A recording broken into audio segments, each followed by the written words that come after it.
I just think about, actually diversifying. And I think about there's going to be a natural consolidation, I think, in the e-com space, and the brands that are, more strongly positioned are already diversified. They're opening up new channels, whether it's retail, overseas markets, different marketing channels, a more varied or broader product range. I think the brands that are kind of limited to selling one SKU in one market through one channel are going to struggle.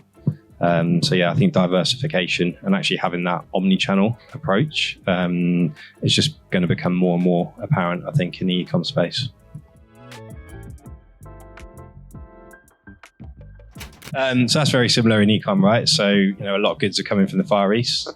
Depending on the factories that you're working with out there, a lot of them kind of insist on deposits up front. I've seen deposits as high as 50% before the goods are even going to production. And then the balance in payment is made when the goods are at the port. So you've paid for all of that stock.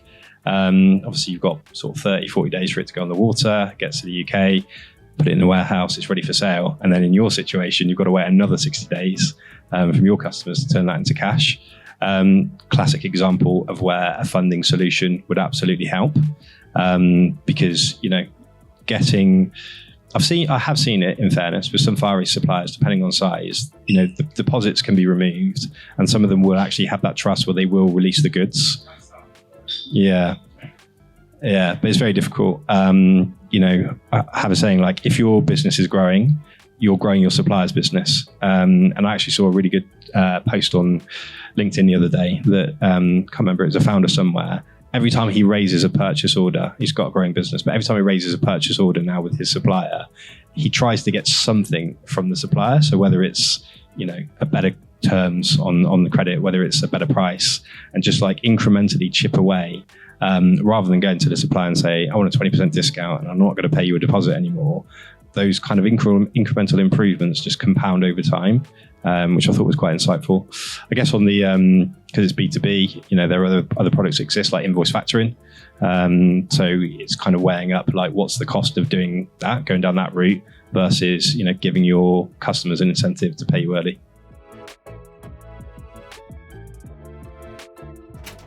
So I think, any business can benefit from experience, finance, leadership. I'd probably say the sweet spot for us, kind of entry, is 1 million revenue. But we, work with brands that are doing sort of north of 30 mil.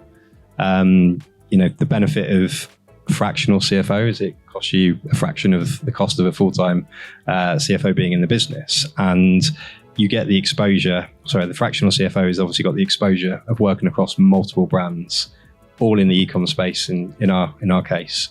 So quite quickly, we can pick up an e-com P&L, benchmark it against, other similar businesses in the same space, and, pinpoint kind of opportunities, risks, the challenges that a 1 million turnover business is going to face.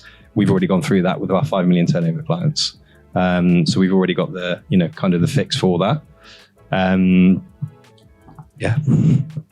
And how important do you think benchmarking your own brand against other brands because it's a hard thing to do. There is software and tools out there to do that, but at the end of the day, in the UK, you can access Companies House and look at a balance sheet, not all the time a profit and loss, but how important, you have got access to, you obviously don't disclose that to your other clients, but you have access to that information with lots of other brands. How important is benchmarking for a brand in the UK market? Yeah, that's interesting, because I don't think you should ever compare your brand to a competitor. You should always go on your own journey, ultimately. When I talk about benchmarking, we're talking about cost categorization. So, a similar size turnover business might be spending 10% of their revenue back into the cost of fulfillment. If we pick up a P&L and we see that's 20%, for example, it's an area to explore further. That's kind of what I mean by benchmarking. Similar metrics across, all the marketing.